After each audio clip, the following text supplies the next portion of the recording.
Perfect. Pilipinas ano na?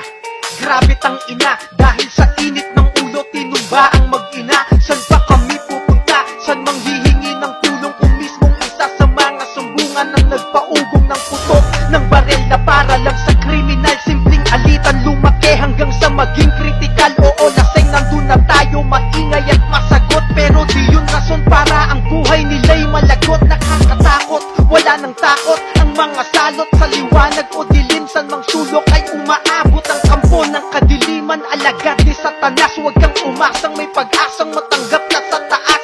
Walang kapatawaran ang ginawa mo, kahit sabihin mo pa nga na tao ka lang at ikay napuno, kaya mo nagawa to. Hindi ka tao sa harap ng anak mo at pamilya ng tao. Nagawa mo kumuha ng buhay na parang namamaril ka lang ng aso. Yan ang gusto mong gayahin ng iyong anak, yung pag meron siyang kaaway, hindi pwedeng walang sapak. Imbis na dapat ikaw ang magpapatigil ng talak, ikaw pa mismong dahilan sa dugo na pumatak. Dahil sa'yo ang respeto'y nabawasan, di man lahat pero hindi na rin mabilang. Ang tulad mong dapat nga ay aming sumbungan, pero bakit parang kayo pa